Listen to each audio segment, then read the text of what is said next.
নমস্কাৰ বন্ধুসকল, পুনৰ my YouTube blog CNK Assam কি ক'ত কিয় বিখ্যাত পৰিণাম নতুন চিনাকি এই শিতানত লৈ সমূহ বন্ধুবৰ্গলৈ পুনৰ স্বাগতম জনাইছোঁ।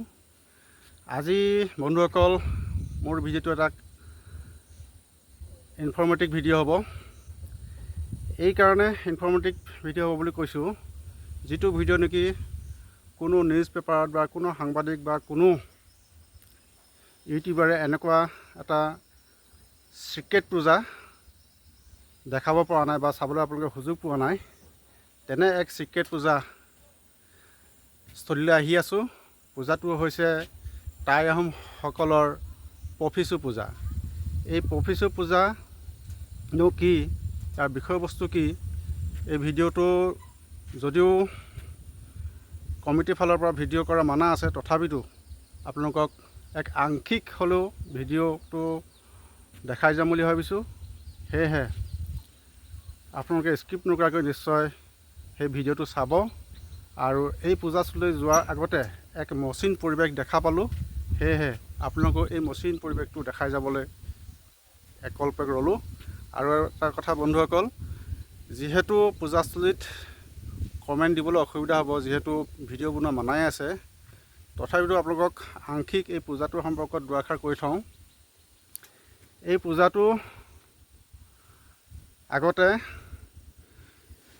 যুদ্ধ বিগ্ৰহৰ আগত পাতে আৰু বহাগ বিহুৰ নামি অহাৰ ঠিক আগে আগে এই পূজাটো পতা হৈছিল।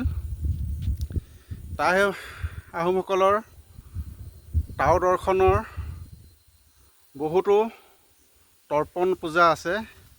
সেই তৰ্পণ পূজাবিলাক আপোনালোকে হয়তো দেখা পাইছে, মেডাম ফি বা বানফি। কিন্তু এনে কিছুমান ৰহস্যময় তৰ্পণ পূজা আছে যি নেকি আজিৰ এই বিজ্ঞান যুগতো তাৰ ৰহস্য ফাদিল কৰিবলৈ বহুত অসুবিধা হয়। কিয়নো আপোনালোকে জানিব বা ক'ব বিচাৰিব পাৰে, এই বিজ্ঞান যুগতো এই পূজা পাতলৰ মহিমা কি আছে বা তাৰ কিবা অৰ্থহীন। কিন্তু এটা কথা মনত ৰাখিব, সদায়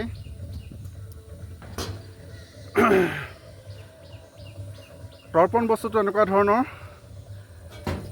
তাৰ কৰ্মখিনি মধ্যাকৰ্ষণীয় শক্তিত আপুনি দেখা নাপায়, কিন্তু ক্ৰিয়াটোহে আপুনি দেখিবলৈ সক্ষম হ'ব। যেনেকৈ কাছই কণী পাৰে বালিত কিন্তু উমনি লয় পানীত, ঠিক তেনেকৈ গুইয়ে গছৰ ধুন্দত বা খোঙতহে কণী পাৰে, কিন্তু পানী লয় দুপনিত, তেতিয়াহে কণী ফুটে। ঠিক তেনেধৰণে সেই উমনিত যদি আমি কোনো ৰহস্য যেনেকৈ দেখিবলৈ নাপাওঁ, কিন্তু ক্ৰিয়াটো দেখিবলৈ পাওঁ, ঠিক আমাৰ পূজাৰ তৰ্পণবিলাকতো ঠিক এনেকুৱা ধৰণে হয়, ঠাউকতে বুজাবলৈ গ'লে। এতিয়া কথাটো হ'ল, আজি বহু বছৰৰ মূৰত এই পূজাবিলাক আচলতে চিক্ৰেট পূজা হয়, কাকো নিমন্ত্ৰণ কৰা নাযায়। কিন্তু চ'ত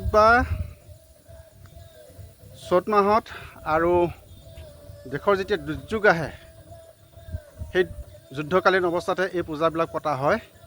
কিন্তু নাজানো কিয় আজি মোহন দেওধাই আৰু ফুৰালুং সমাজৰ মলুংসকলে একত্ৰিত হৈ এক চিক্ৰেট অজ্ঞাত স্থান, বিশেষকৈ আপোনাক এই লোকেশ্যনটো দিব খোজা নাই, কিয়নো চিক্ৰেট যেতিয়া সেই লোকেশ্যনটো দিয়াও মোৰ হয়তো ভাল নহ'ব। সেইবোৰ আপোনালোকৰ লোকেশ্যনটোৰ কথা পাছত ক'ম। বন্ধুসকল, 1500 শতিকাৰ মাজভাগত বৰনাৰায়ণপুৰৰ এটা জেগাত স্বৰ্গদেউ প্ৰতাপ সিংহৰ দিনত বিশেষ এটুকুৰা জেগাত চাইফা আৰু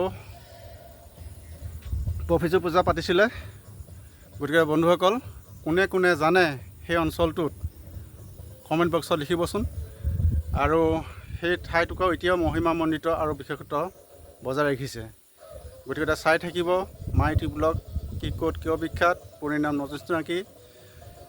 এই শিতানত এটা কথা কৈ যাওঁ, যদি আপোনালোকে সুবিধা পায় এনেকৈ ধৰণৰ পূজাত উপস্থিত থাকিবলৈ, পূজাৰ যিটো প্ৰসাদ আজি তৰ্পণত দিয়া হ'ব, কাইচেং মুং থাম কৰিব, থাম কৰিব, কিন্তু মা টেং পাতচি কৰিব। এই প্ৰসাদকেইটা অলপো নিবলৈ চেষ্টা কৰিব, কিয়নো এই প্ৰসাদকেইটা বাৰীত যদি তামোল গছৰ গুৰিত পুতি ৰাখে নীতি নিয়মেৰে, সেইখিনি দেওধাই মনুঙে বুজাই দিব আপোনালোকক। বাৰীত তামোল আপোনাৰ কেৰ্কেটুৱাই কোনোদিন নাখায়, মানে 1 বছৰলৈ নাখায়। আৰু মুগা চুঙীয়াসকলে মুগা পুহোঁতে মুগা গছৰ গুৰিত সেই প্ৰসাদ অলপ হ'লেও পুতি ৰাখিব, চাব কোনো বাহিৰা কীট পতংগ বা চৰাই চিৰিকটিয়ে অনিষ্ট নকৰে। আৰু আজি 2 বছৰমানৰ আগত এই চাইফা পূজা আৰু পফিচু পূজা এই অভাজনে উপস্থিত হৈছিলোঁ আৰু সেই জেগাৰ পৰা মই অলপ প্ৰসাদ আনিছিলোঁ আৰু সেই প্ৰসাদ মই এৰিমুগাস্থলীত স্থাপন কৰি এৰি ফুৰিছিলোঁ। যথেষ্টখিনি উপকৃত হ'ম, তাৰ সম্পৰ্কে আপোনালোকক ভিডিঅ'টোত দেখাম। প্ৰায় 10,000ৰ ওপৰৰ মোৰ পলু পকিছে। আৰু এই সুযোগতে কৈ থওঁ, পিছত হয়তো ক'বলৈ সময় নহ'ব পাৰে, যিহেতু পূজাস্থল প্ৰায় সামৰিবৰ সময় হৈছে। গতিকে ব'লক যাওঁ, ভিডিঅ'টো উপভোগ কৰোঁ।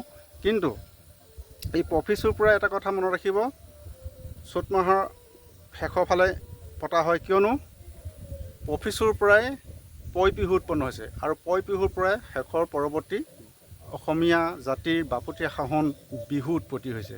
কিয়নো পফিচু হৈছে হাবি ৰক্ষক, মানে হাবি ডাঙৰীয়া। গতিকে হাবিৰ পৰাই আমি জীৱ জন্তুৰ ছাল আহৰণ কৰোঁ, হাবিৰ পৰাই আমি বাদ্যযন্ত্ৰ ব্যৱহাৰ কৰিবলৈ কাঠ বা বাঁহ আমি। এয়া দেখিছে বন্ধুসকল, এয়া টাই আহোমৰ পৰম্পৰাগত এয়া পাং সজাই থৈছে। ইয়াতে মাহ টেং, কাইচেমুং, মৌ এনেকৈ ইত্যাদি আদি কৰি বিভিন্ন দ্ৰব্যৰে মানুহসকলে সজাই পৰাই তুলিছে। প্ৰত্যেকে নিজৰ নিজৰ কামত ব্যস্ত। এটা সময় আছে, সেই সময়ৰ ভিতৰত পূজাটো সমাপন কৰিব লাগে। এয়া চিক্ৰেট পূজাখিনি কৰি লোৱাৰ পাছত বিদায়ী উৎসৱত এই বিহুৰ সদৃশ এটা নাম তেওঁলোকে প্ৰণয়ন কৰিছে। আৰু ইয়াৰ পাছৰ পৰাই ইয়াৰ পৰৱৰ্তী অনুষ্ঠানবিলাকে বিহুৰ যি বতৰ আমি বিহুৰ ৰূপ পাইছোঁ, ইয়াৰ পৰা প্ৰথম বিহুৰ আৰম্ভণি বুলি ক'ব পাৰি।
আঁতৰি গৈছিলোঁ।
হেল্ল' বন্ধুসকল, আজি ভিডিঅ'টো কেনে পালে কমেণ্ট বক্সত জনাব। যিহেতু এই চিক্ৰেট পূজাটোত মই কাইচেমুং থাম কৰা আৰু মা টেং পাতচি কৰা দেখাব নোৱাৰিলোঁ, বা যিমান দূৰ সম্ভৱ সিমানখিনি দেখাব পাৰিলোঁ। আৰু অদূৰ ভৱিষ্যতে এনেধৰণৰ চিক্ৰেট পূজাত অংশগ্ৰহণ কৰিম বুলি কথা দিছোঁ হওক। আৰু এইখিনিতে এটা কথা কৈ থওঁ, আমাৰ ব্ৰহ্মপুত্ৰৰ উত্তৰ পাৰৰ বিশ্বনাথ চাৰিআলিৰ বিশ্বনাথ ডিষ্ট্ৰিক্টৰ পৰা জোনাইলৈকে আমাৰ 1400 শতিকাৰ পৰা 1500 শতিকালৈকে এই অঞ্চলত ব্ৰহ্মপুত্ৰৰ উত্তৰ-পাৰত বহুতো ইতিহাস সোমাই আছে।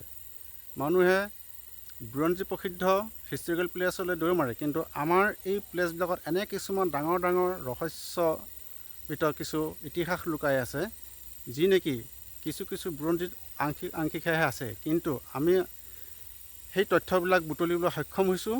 গতিকে সেই অঞ্চলবিলাকৰ নাম কোনে কোনে জানে কমেণ্ট বক্সত লিখিব।